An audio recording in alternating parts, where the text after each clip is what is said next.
Bonjour et bienvenue sur ma chaîne, moi c'est Lat. Aujourd'hui, comme tous les mercredis, nous allons faire une petite vidéo motivation.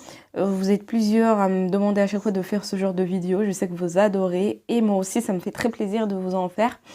Avant cela, j'aimerais vous remercier pour vos réactions à chaque fois dans chaque vidéo. Ça me fait très plaisir, vos likes, vos commentaires me font énormément plaisir. Le compte rendu à chaque fois aussi sur vos comptes, savoir que vous gérez bien vos comptes, ça me fait très plaisir. C'est vraiment c'est une grande gratification pour moi de savoir que vous appliquez à chaque fois des petites actions pour encore plus vous améliorer au niveau du suivi de votre budget. Ça me fait très plaisir. Et pour les personnes qui n'y arrivent pas, ne vous inquiétez pas, vous allez y arriver. Il faut juste de la bonne volonté. Et vous allez finir par y arriver. Les personnes qui n'arrivent pas aussi à trouver la bonne méthode dans la gestion de leur budget, ne vous inquiétez pas aussi. Vous allez finir par y arriver. C'est juste une question de persévérance. On était tous là, on avait tous du mal à suivre notre budget, à faire attention à ce qui rentre, à ce qui sort de notre budget. Donc ne vous inquiétez pas, ça va venir. Il faut juste pas ignorer les petites actions parce que c'est ces petites actions qui font la différence au fur et à mesure dans votre budget. Aujourd'hui, c'est un format un peu différent. Je suis en contact en ce moment avec une des abonnées qui peine à bien gérer son budget. Et malheureusement, cette abonnée, elle fait des petits achats, elle fait les courses à droite et à gauche. Et c'est souvent ça qui la met dans le rouge à la fin du mois. Et c'est ça qui fait qu'elle se retrouve à découvert. La plupart des personnes qui me contactent ont ce problème de découvert. Et pour être passé par là, je sais que c'est vraiment un cercle vicieux. C'est un gouffre dont il est difficile de sortir. C'est quelque chose de très néfaste pour le budget, pour les finances. Moi, je sais que j'ai eu du mal aussi à en sortir, comme je vous ai expliqué lors d'une précédente vidéo. Depuis que j'ai eu à gérer mon compte bancaire, j'ai toujours eu un découvert. Et malheureusement, j'ai pas pu m'en sortir. Même quand j'habitais chez mes parents, j'avais le découvert. Et pourtant, je n'avais pas de loyer à payer. Mais je véhiculais quand même ce découvert. Et c'est bien dommage. Et souvent, quand on est à découvert, c'est parce que voilà, on vit au-dessus de ses moyens. Parce que sinon, si on vit selon nos moyens, on ne pourra jamais se retrouver à découvert. À savoir que dès lors qu'on n'a plus les moyens d'acheter quelque chose, on s'arrête, on dit stop. On oublie nos moyens de paiement et on s'arrête. Il n'y a pas de miracle, c'est très clair. Mais c'est très difficile à appliquer. Il n'est pas évident d'appliquer cela. Pour revenir à mon abonnée, alors elle m'a dit qu'elle a beaucoup de difficultés à faire les courses. Elle ne sait pas comment faire les courses. Les problématiques, elles sont diverses et variées. Et en fait, j'ai remarqué que beaucoup de personnes ne savent pas faire les bases. Elles ont vraiment du mal avec les bases déjà. Avant de passer à l'épargne, avant de passer à l'économie, avant de passer... Il faut voir les bases. Les bases, qu'est-ce que vous achetez chaque semaine? Moi, je commence toujours par l'alimentation parce que c'est là où il est plus facile de faire des économies.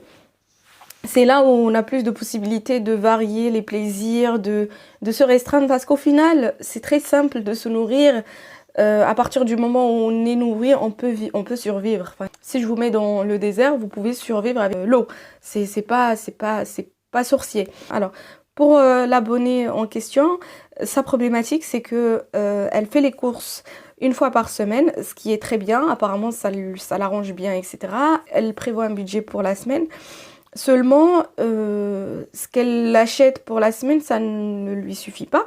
Et du coup, ou alors elle oublie souvent d'acheter des choses.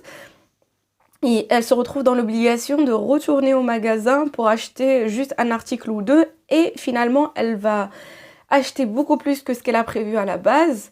Et c'est ça qui la pousse du coup dans le découvert. La première chose que j'aimerais dire aux personnes qui se retrouvent dans la même situation, c'est que déjà la base... avant d'aller au magasin, il faut faire une liste. Ça, c'est la base, c'est le b.a.-ba des épargnes, c'est le b.a.-ba de la gestion budgétaire. On ne peut pas aller dans un magasin sans avoir fait une liste. Alors, si toi, tu en manques juste de fromage, marque le fromage sur la liste ou dans une petite note dans ton téléphone et va acheter seulement le fromage. Tu n'es pas obligé de passer par tous les rayons avant d'arriver au fromage. C'est sûr que si tu passes par le rayon chips, soda, gâteau, tu vas acheter bien sûr le soda, tu vas bien sûr acheter les chips alors que ce n'était pas prévu. Et ce d'autant plus que si tu y vas en ayant faim, Alors là, c'est catastrophique. Tu vas pas revenir sans une grande liste d'achats. Alors la personne, je lui ai demandé de me partager un des tickets qu'elle a dernièrement payé. Et concrètement, je vais vous le mettre là, il va s'afficher. Sur ce ticket, donc elle a dépensé 15,07 €. Et encore heureux parce qu'elle a dépensé ça au Leclerc. Et au Leclerc, elle a de la chance que les prix sont relativement bas. Donc déjà, elle a un peu de chance. Parce que moi, je sais que dans la zone où j'habite, les mêmes achats, je m'en sortirai pas avec moins de 25-30 €. Ça, c'est clair. Donc la personne en question, elle m'explique qu'elle avait besoin de mozzarella pour faire les pizzas qu'elle a préparées à la maison. Ça, c'est très très bien. Je suis très heureuse de cela. Du coup, elle n'avait pas anticipé, n'a pas acheté le fromage pour ça. Elle est retournée au magasin pour acheter la mozzarella. Comme vous le voyez sur l'écran, la mozzarella, elle coûte 1,42 €. Sauf qu'elle, en sortant du magasin, finalement, elle s'est retrouvée avec 15,07 €. Vous voyez la différence? On est à plus de 13 € d'écart. Ce qui est dramatique. Et c'est les petites actions comme ça, les petits achats comme ça, 15 €, ça peut paraître moindre pour certains, mais ces 15 € combinés avec 15 € d'une autre semaine, plus une autre semaine, plus une autre semaine, 4 semaines, on se retrouve facilement avec 60 € hors budget. Donc elle, finalement, elle était dans le rayon fromage, et on voit clairement qu'elle s'est lâchée au niveau du fromage et elle a laissé libre cours à ses envies, malheureusement. Vous voyez, elle a acheté de l'emmental alors qu'elle en avait pas. Elle n'est pas allée pour ça. Elle a acheté la ricotta. Elle a vu que la ricotta c'était pas cher, donc elle a anticipé pour les courses de la semaine d'après. Comme ça, elle pourra faire des farcis. Bref, des détails. D'ailleurs, en fait, si on voit la liste, ce qui est dramatique, c'est que dans sa liste, elle a acheté l'ail, elle a acheté le piment rouge, ces petits achats, quand on les achète en gros, déjà on fait des économies, ça c'est clair. Je comprends que bon, la personne elle habite toute seule, c'est très bien, je comprends. Elle n'a pas envie d'acheter des légumes en gros, je comprends aussi, c'est très bien parce que ça peut faner très vite. Mais là, clairement, elle se retrouve à faire des achats. Là, qu'est-ce qu'elle pourra préparer en fait comme plat dans sa liste d'achats?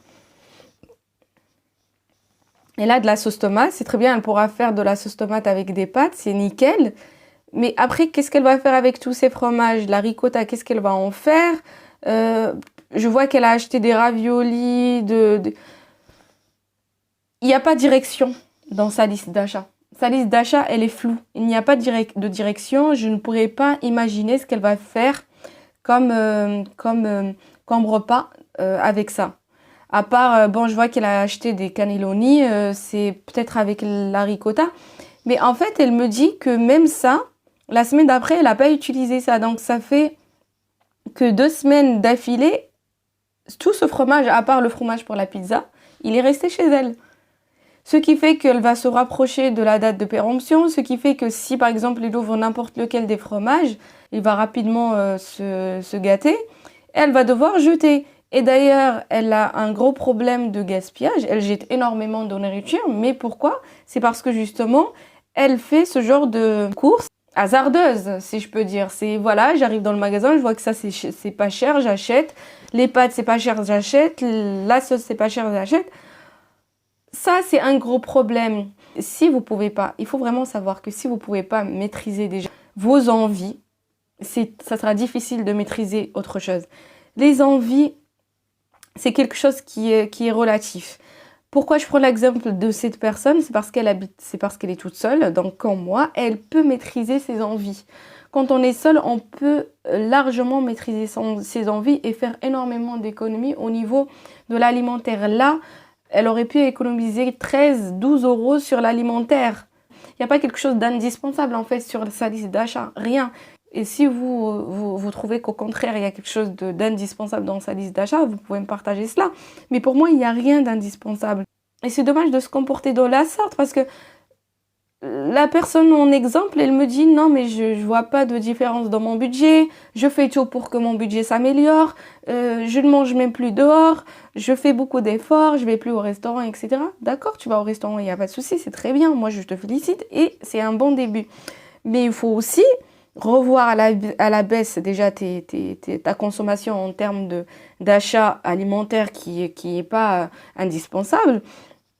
Là, tu peux très bien te limiter par exemple à un fromage par semaine. Enfin, tu ne vas pas acheter à la fois de l'emmental, de la mozzarella, du parmesan, mais c'est trop. Achète un fromage, 2 fromages par semaine, ça va te couvrir toute la semaine. Et après, la semaine d'après, tu achèteras le fromage que tu n'as pas acheté pour la semaine en cours. Et avant cela, il faut déjà que tu fasses la liste des courses avant d'aller en magasin. Donc, je ne vais pas le répéter. Alors, s'il vous plaît, si vous êtes dans un cas similaire, si vous voyez que vous n'avez pas d'enveloppe où vous pouvez piocher un peu d'argent, vous avez un budget hyper serré, vous n'avez plus de solution, vous avez tout essayé, vous ne pouvez vraiment rien réduire, je vous invite juste à garder vos tickets de caisse pendant le mois de décembre, janvier, février, 3 mois d'affilée. Donc là, il vous reste 2 mois et demi ou même juste 1 mois. Gardez vos tickets de caisse et faites le récap de ce que vous avez acheté. Voyez ce que vous auriez pu éliminer de vos tickets de caisse. C'est vraiment un exercice ludique. Voyez ce que vous auriez pu éliminer de vos tickets de caisse et voyez ce que vous auriez pu économiser de pair. Là, la personne, elle aurait pu économiser 12 €. Voyez-vous, de votre côté, voyez ce que vous pouvez supprimer même une semaine. Ça sert à rien d'aller jusqu'à 2 mois, même cette semaine par exemple quand vous ferez vos courses. Vous arrivez à la maison, vous voyez le total de votre ticket de caisse. Prenez votre 2 minutes pour analyser votre ticket de caisse et voyez ce que vous avez acheté en trop. Calculez, faites ce calcul. Ou même si il y a des personnes qui gardent les tickets de caisse et les jettent jamais. Si vous avez vos tickets de caisse des mois passés, prenez-les et faites le bilan de ce que vous avez acheté en trop. Vous verrez rapidement qu'en fait, ce que vous auriez pu économiser, il est parti là-dedans. C'est dans l'alimentation qu'on peut faire les économies et c'est par là en fait qu'il faut commencer. Avant de voir autre chose, il faut commencer par là. J'ai trouvé que c'était nécessaire de faire ce partage avec vous, de faire cette analyse du ticket de caisse de mon abonné.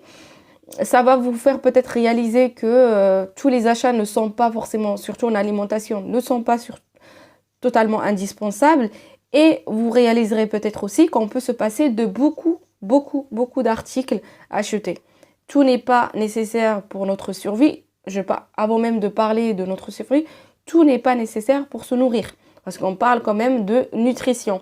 Il faut des légumes, il faut des fruits, il faut féculents, il faut des produits laitiers, mais pas à outrance. Là, il y a trop de produits laitiers, il n'y a aucun équilibre et je vous parle juste d'un passage en magasin. J'ai même pas vu en fait son ticket de caisse de la semaine. J'imagine même pas comment il doit être. Et je pense que je vais lui demander de me le partager si elle le souhaite. C'est une personne qui n'a aucun problème avec ça. Donc je pense qu'elle va me le partager, mais je sais que ça va être catastrophique. Donc moi, j'aimerais bien qu'on commence par là, avant de passer à autre chose, avant de s'inquiéter d'autres postes budgétaires. Je vais m'arrêter là, j'espère que vous allez vous apprêter à cet exercice. C'est un exercice qui est nécessaire et utile. Faites-le, ça va pas vous faire du mal. Alors c'est pas parce que vous n'êtes pas seul que vous n'allez pas le faire, même si vous avez des enfants, même si vous êtes en couple, faites-le quand même. Vous verrez que ça peut faire la différence.